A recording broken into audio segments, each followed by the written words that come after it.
Welcome back to Integrative Lyme Solutions with Dr. Karlfeldt. I am so excited about the show that we have ahead of us. We have some phenomenal information that could save lives. You're going to need to tune in to what's going on today. The information is jam-packed, so don't step away. I am so excited and delighted to have Kristi Hellenbrand with me today. She is the author of Let Me Tell You a Secret. She Makes It a Lyme Survival Story. Kristi, you are a chiropractor and you lived a powerful journey. Thank you so much for coming onto this show so we can give this information to our audience so they can speed up their healing journey. Thank you, doctor. I'm honored to be here with you today. Talk to me a little. So chiropractor, why first did you enter into chiropractic field? What made you want to be more of that holistic, supporting people and their overall well-being? Yeah, so I was actually pre-med, getting ready to take my MCATs. I was at UW Wisconsin-Madison. Thought I wanted to do emergency medicine, maybe surgical. And I was also about to be engaged. And my husband, or my at the time, my boyfriend said, what if you did something else that wasn't maybe so stressful? And so he convinced me to get a job with a chiropractor in Madison for that summer. I went in there and I was expecting to see football players and like what I considered the snap, crackle, pop tough guys, right? And what I found was like mothers bringing their children in to get adjusted for their ear infections. And I saw teenagers coming in with chronic headaches. And I was their little front desk girl. And I had my bottle of Advil tucked in underneath the counter because I had suffered from headaches, chronic everyday headaches for about 6 years at that point. And, you know, the medical doctor that I had seen was just like, it's a headache. Take some Advil. I don't want to hear about it.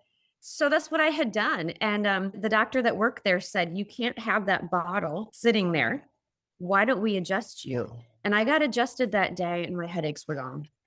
And so that whole ordeal just changed my path, recognizing that what if our bodies can actually heal?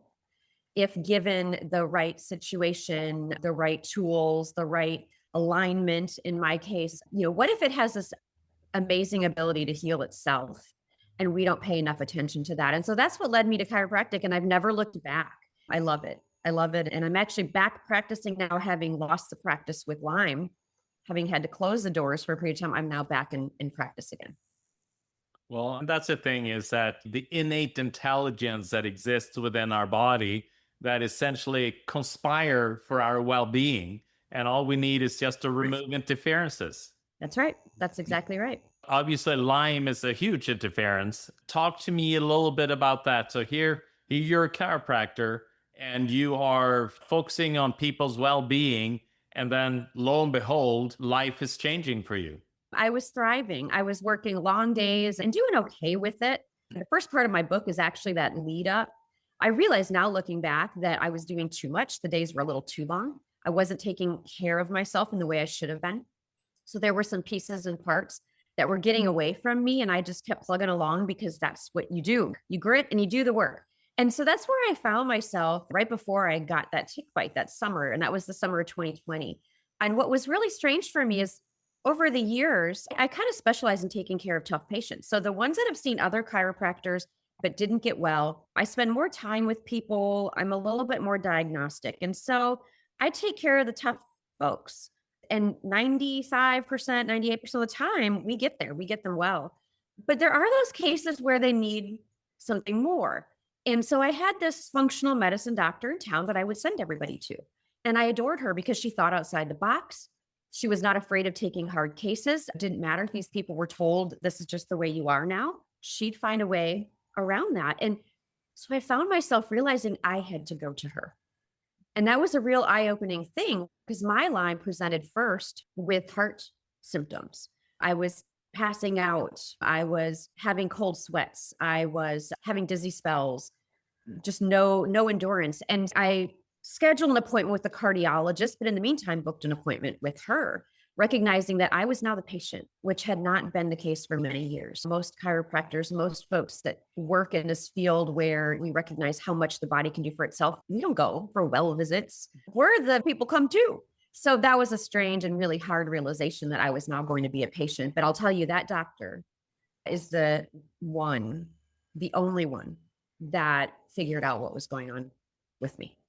That's amazing. And I'm going to say that I'm at fault myself. That's just what happens. We're so focused. We work these long hours, we see patients, and then it's kind of like the shoemaker's children. You just don't want to make another shoe. So you think that you are that superwoman, superman, because you are helping other people to get well. So not realizing that the need that you need to fuel your own body, you need to do that wellness check-in on yourself. So when you met with this functional doctor, how did this doctor recognize what was going on? Because that's not a common scenario where a doctor immediately will say that you're dealing with Lyme. That's the underlying factor. Yeah. And it's funny you bring that up because prior to this happening, I had patients begging me to write a book. Write a book, Dr. Kristi, about how you stay well. What are all the things you do to be as healthy as you are? Like literally, I have an outline, a plot line, everything of this book I was going to write. And then Lyme hit. And of course, a different book came about. But yeah, so what happened was I went to her and the heart stuff was the first symptom. But by the time I got in with her, because just like anyone else, I have to wait my turn for that appointment. By the time I got in with her, I needed a cane to walk. So I was very slowly losing the ability, not slowly. Within 60 days, I went from thriving to I cannot walk without a cane. I was becoming ataxic where my balance was off and just a hint of some chronic headaches starting at that point. So when I went to her, I said, listen, in addition to all these symptoms, I feel a little poisoned. I said, I feel like there's something deeply wrong, deep in my body that is off. And so she sat down with me and she came up with a list, and I like a differential diagnosis list of possibilities. I do this with my patients. So we sat down and made it what I call a DD list of all the different things it might be. And on there, looking back now, was chronic Lyme, or specifically neuro Lyme, because she knew I was presenting neurologically if my legs were now giving out. But Guillain-Barré was in there. Brain tumor was in there. There were a host of very scary things in there. And so we just started knocking them out. Cardiology wise, I did get that cardiac check. He also confirmed, get that neurology check. As you and I know, getting in with a neurologist, that's a 5-month wait. And she wasn't willing to wait that out. And, we ordered the MRIs, we got things going, we started ruling out things on that differential diagnosis list. And any good doctor should do that. And I want people to know that.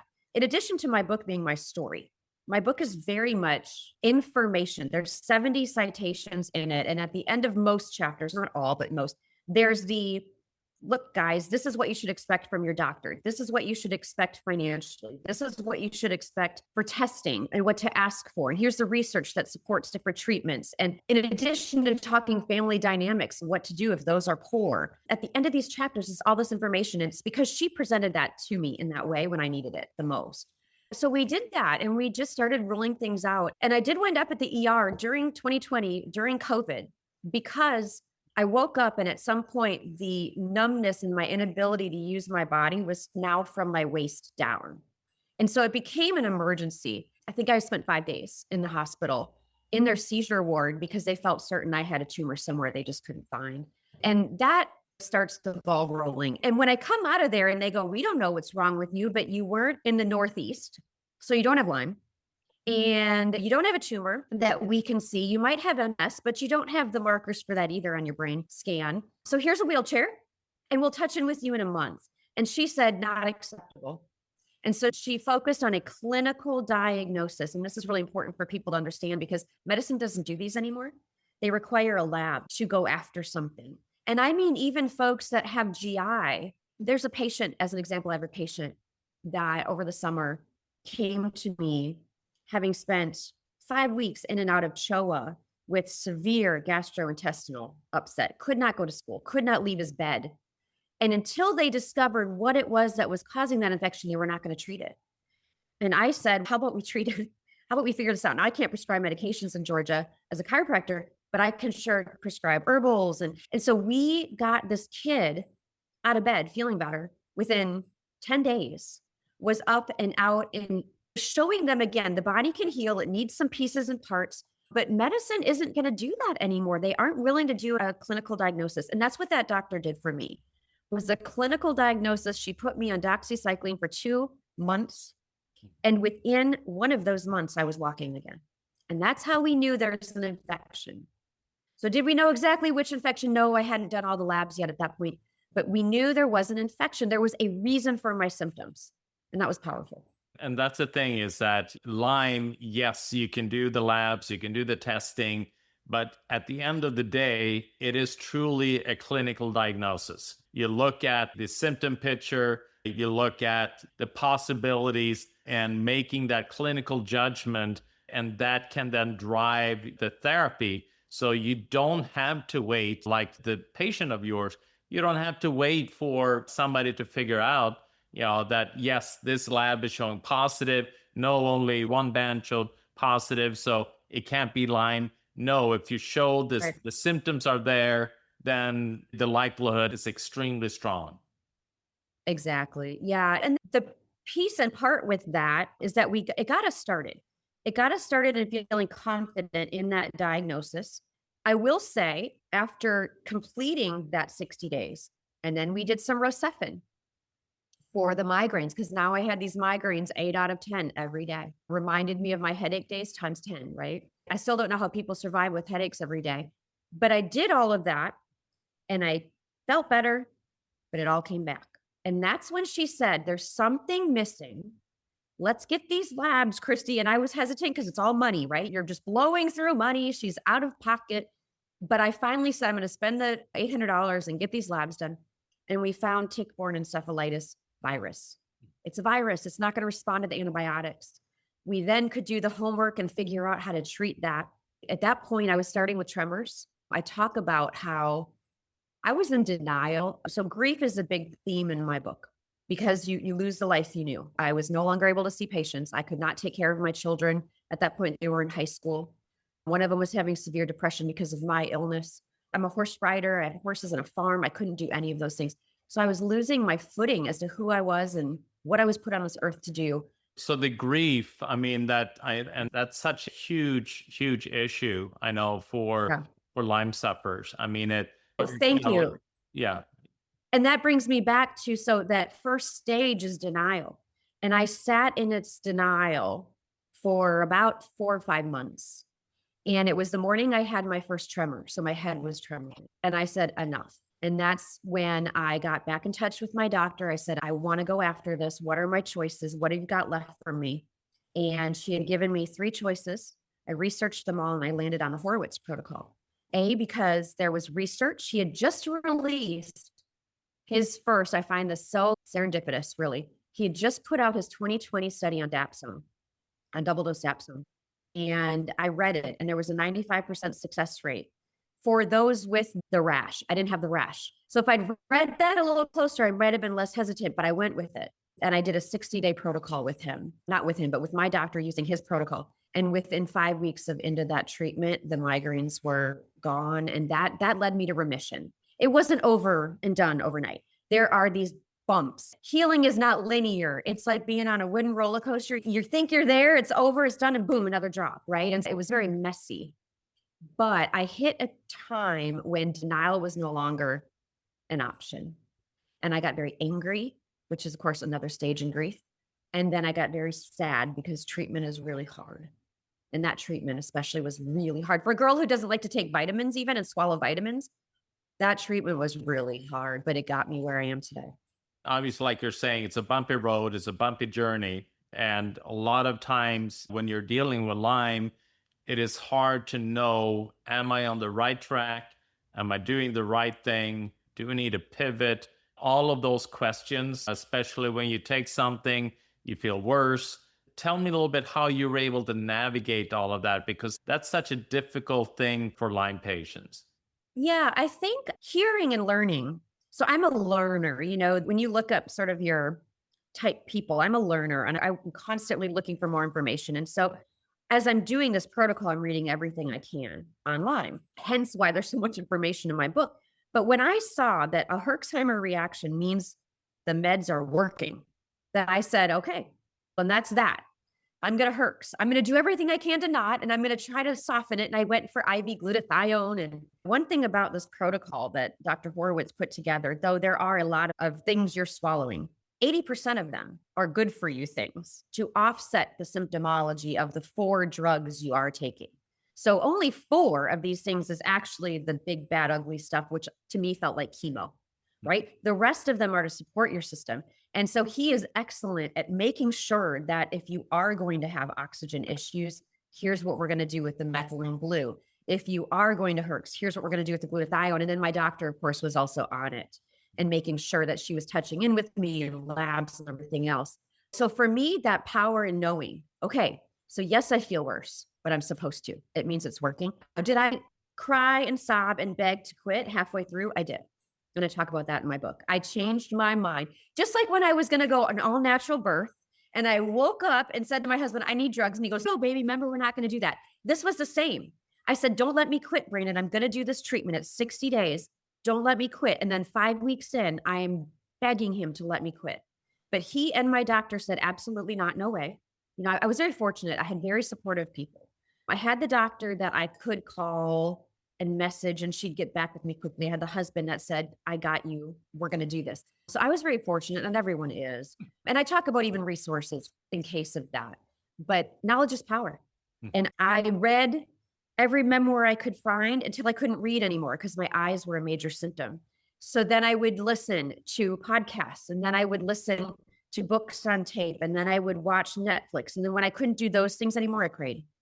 And faith is a big part of my book. I talk a lot about speaking to God as if he were sitting right in front of me and he's the best buddy, but I'm pissed off. And I talk about that. I talk about these conversations that he and I would have. And sometimes he'd answer and sometimes he wouldn't. So faith got me through the deepest, darkest days when I couldn't put any information in. That was a very powerful thing for me that I had to lean on.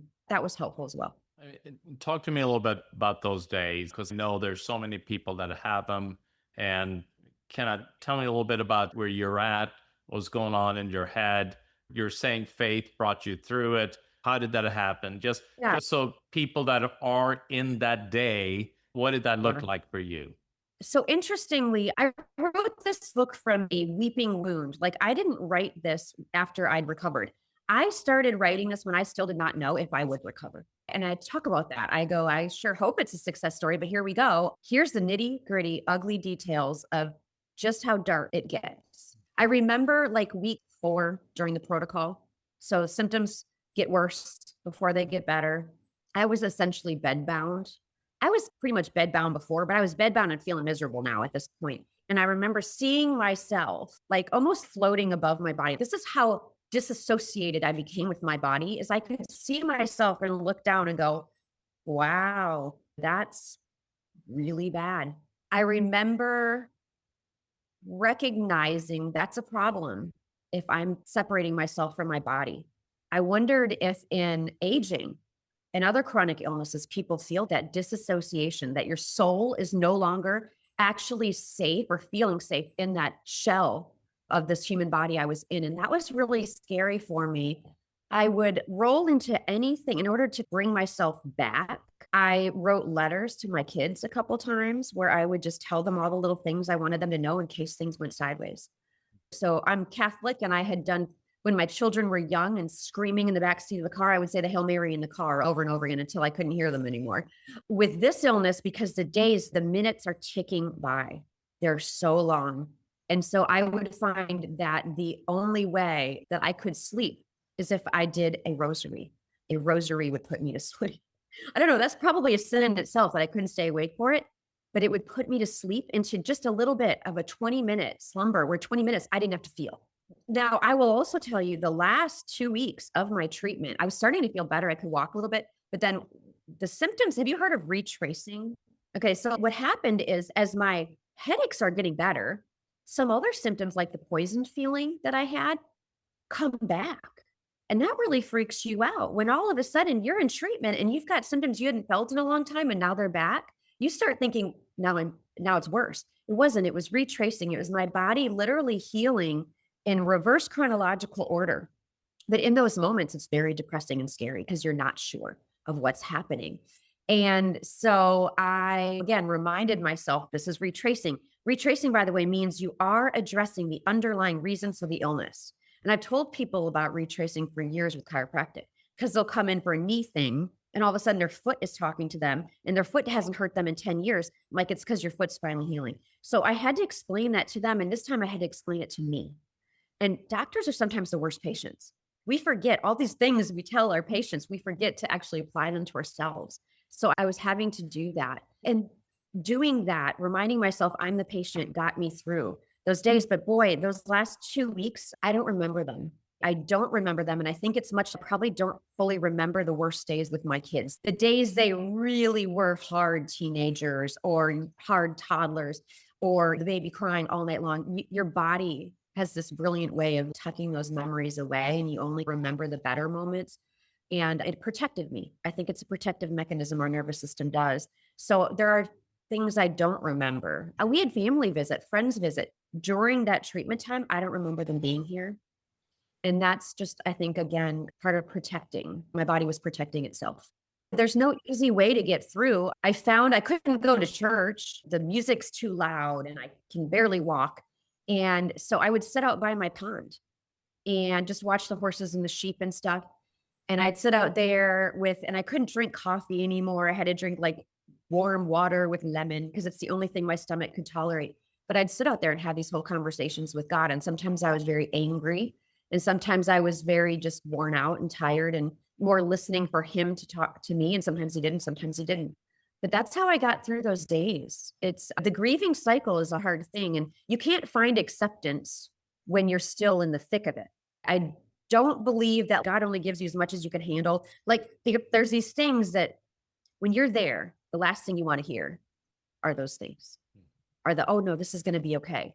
And so I didn't dice words. When I got online and I was telling family members, I was not one of those folks on Instagram that was only going to show everybody the good days. I showed them all of it. I showed them my worst days. I did show them the better days. But I decided that there was power in recognizing that this day was really hard. And I bet there's other people out there feeling this. And that's why when I decided to even publish this book, I thought I'm going to leave all this ugly, gritty, yucky stuff in the beginning because it was real. This is the real bit that I had to survive to get to the rest of it. And so, yeah, messy and sad and dirty and all that, it all went in the book. And that is so important, I think, for people going through this journey to get to see what it truly looked like. And then also seeing how when you're in that pit of despair, like you're talking about, where your soul almost leaves your body because your body is so uncomfortable to be in. So you have to disassociate from your physical body in order to be able to handle that day, to listen to that journey and recognize that when you are in that place, other people have done it, other people have been there. And yes, like you said, let me tell you a secret, she makes it. Yeah. So I made it. There are people like yourself that go through that same place where it's so horrific, but it has a Cinderella story to it. It has a happy ending.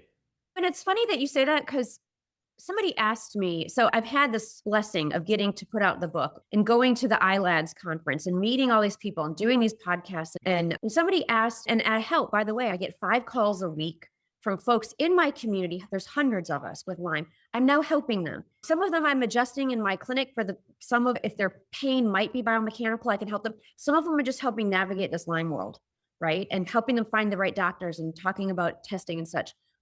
But somebody asked me, would you do it all again? Now that you know that you're helping all these people, would you do it all again? And I cannot say that I would.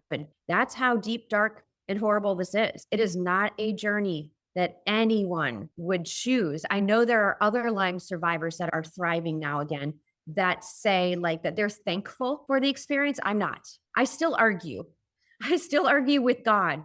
I'm like, you said in one of his conversations that I had with him, he said, one day you're going to love this journey. And I was like, are you kidding me right now? I still argue with him. Hey, I don't love it yet. Hey, I'm not loving it yet. Am I thankful that I get to help others? And does that give this a purpose of some kind, this illness, a purpose of some kind? Yes. Would I choose it again? Absolutely not. Never.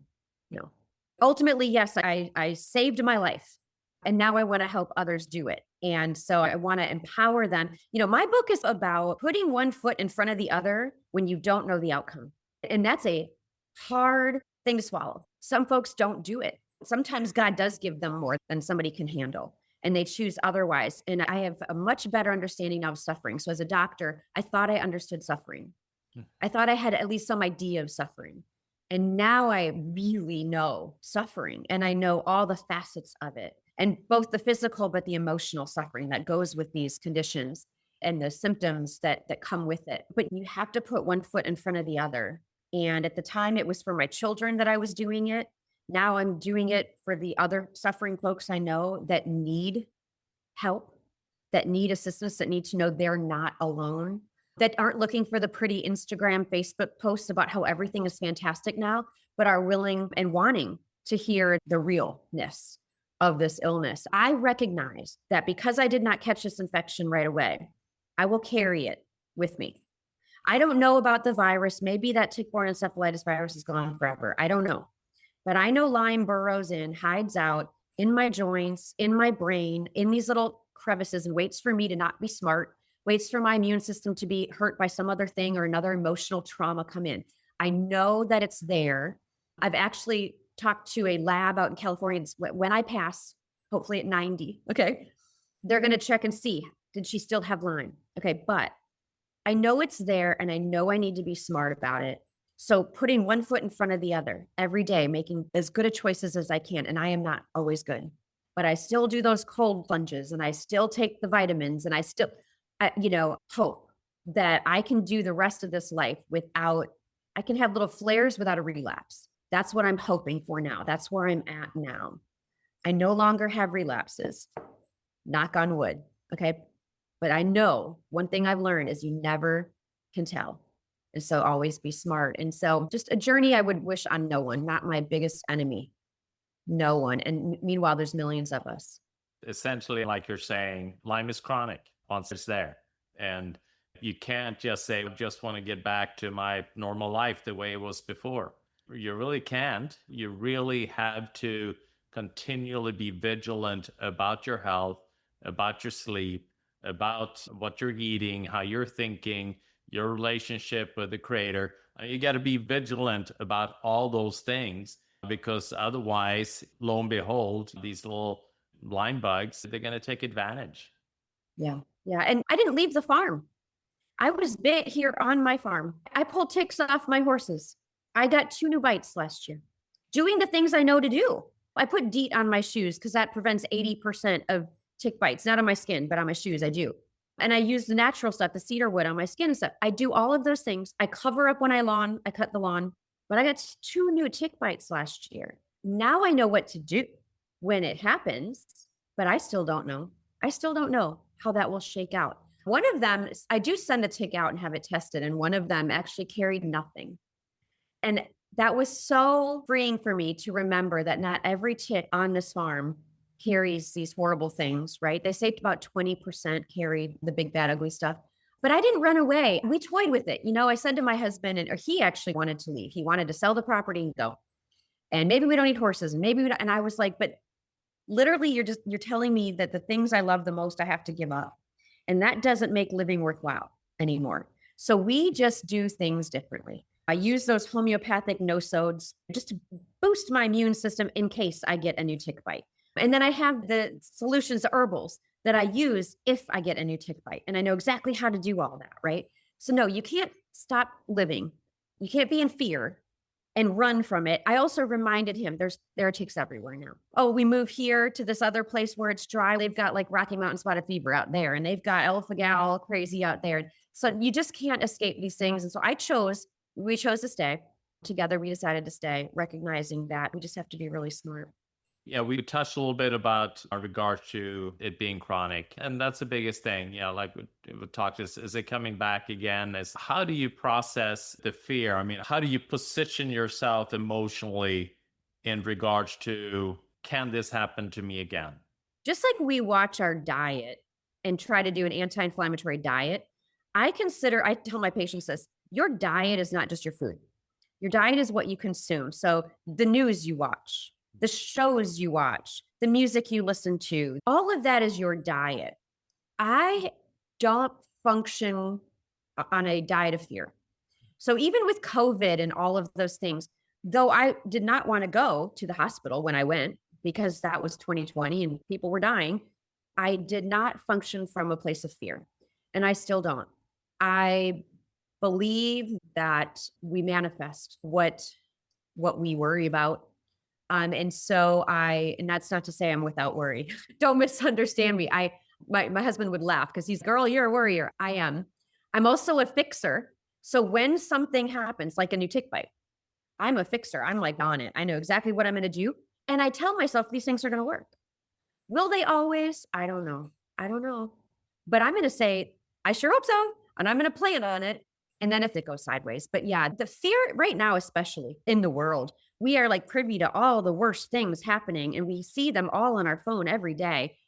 You can't live like that and then expect to be healthy. And so I'm one of these like minimalist phone people. My kids are like, Mom, why aren't you answering your phone? Oh, I don't even know where my phone is.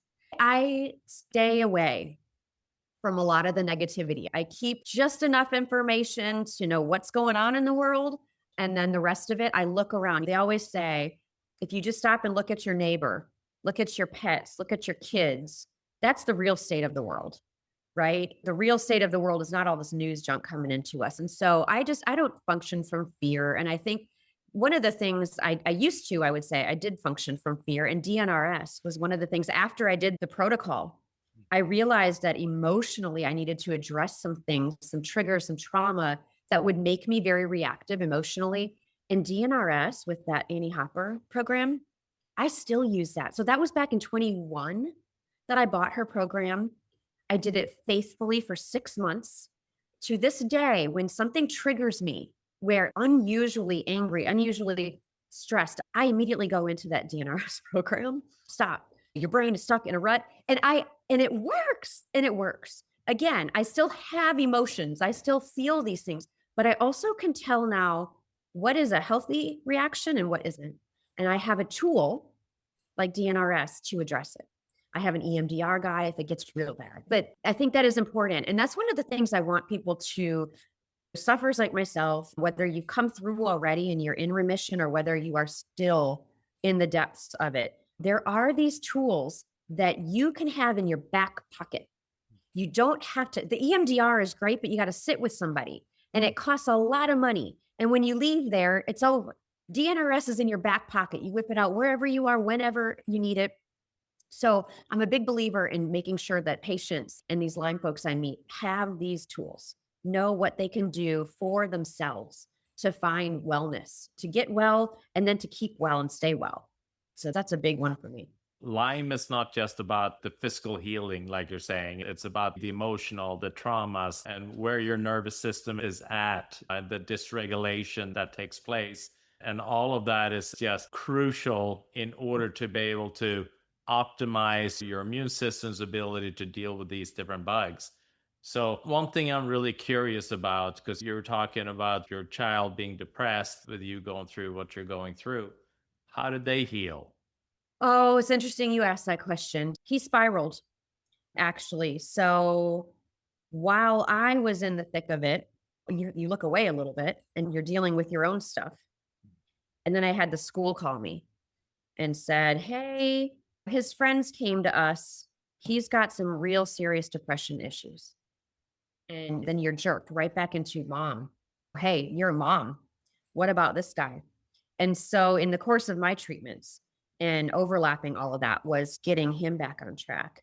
And sadly, in addition to the immediate needs of addressing the depression that he was in, and it was very severe, very clinical. In addition to that, we had him tested because I remembered a tick bite he had on our farm 10 years prior. And it was one that stuck around. Like you pull the tick off, you put some Neosporin or whatever it was on there, and you think, okay, it'll go away. And it didn't. It continued to itch and it continued to react. It didn't have a rash, but it was different than the others.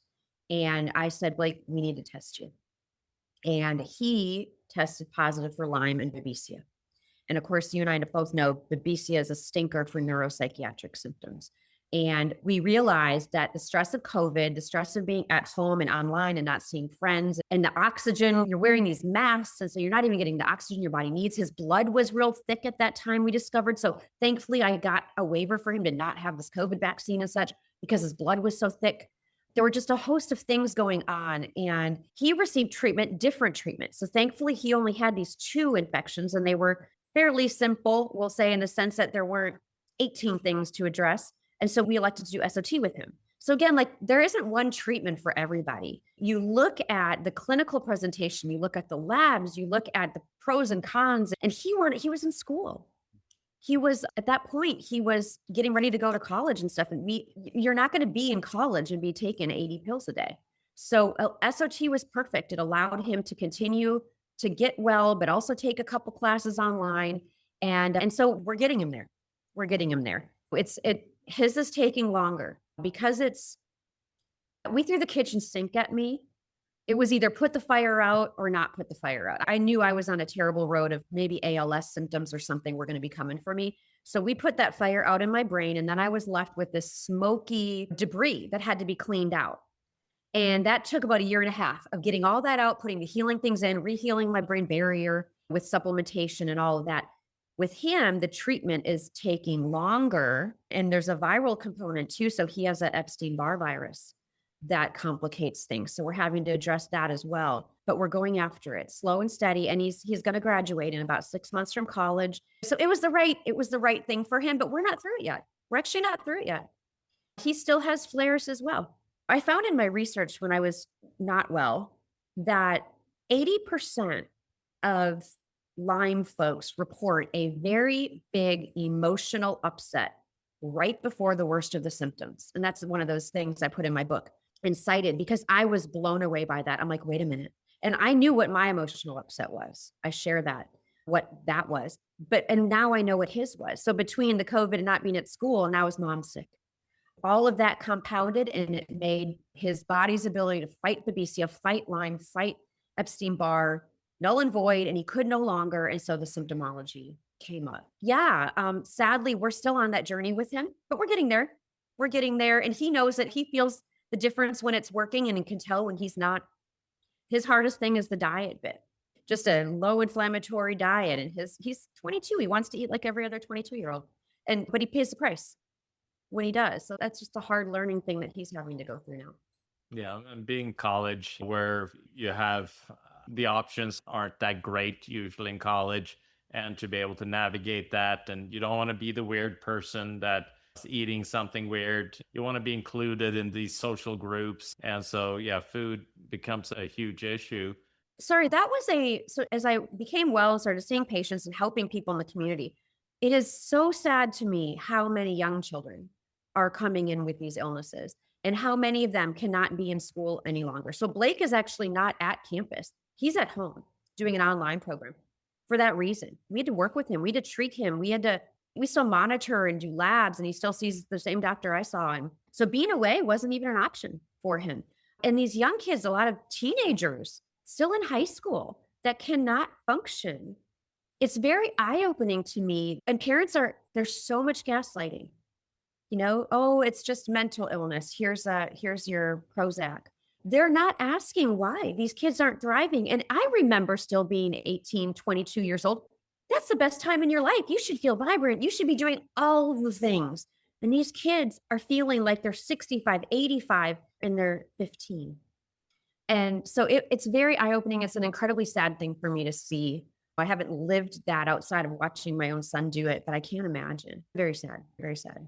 Yeah, so I urge everyone. I love the picture, you and your horse here. That's beautiful. That's your love right there. We kept her. We kept the farm. In the story is she went through it's funny, I think she had some, what do I want to call it? She felt if I was going to be sick, she was going to be sick with me. She put sickness in perspective. I had to nurse her through a very terrible injury that they wanted to put her down. And I said, wait, I'm not putting me down. I'm not putting her down. So there's this side story in the book of how I saved her and concomitantly saved me. She's my heart horse, So no, she and I, now we ride, this is 2025. So my treatment was in 2021 is when I was so very sick. We're doing cattle drives now. We're back. We're back. But it was a long road, but we did it. And I want people to know that you can do it. You really can. And I hope this book gives them hope, along with a whole bunch of education on the subject, along with how to support the family members around you. But yeah, those are the feedbacks I'm getting. And let me mention one more thing. I saw some of the best doctors in the course of my illness. I was at Emory, Mayo. They all looked at me and they said, we don't know. I had a brain infection that nobody could find and therefore nobody would treat. I implore anyone with symptoms of MS, Parkinson's, ALS, Alzheimer's, anything, or we don't know what's going on, but you have an upper motor neuron symptom. Anyone in that situation, anyone with chronic fatigue, anyone with fibromyalgia, anyone, you might have an infection. It might be in your brain, it might be in your joints, it might be anywhere in your body. Please go to a doctor that will look for a clinical diagnosis and try to treat you and watch and see if you might just beat this. So that is my message at the end of the book is please don't let anyone else tell you this is a life sentence, because I was told that and it is not. So that's, yeah, I got goosebumps just saying that. Like it still gives me goosebumps because I was told there was nothing, but there was.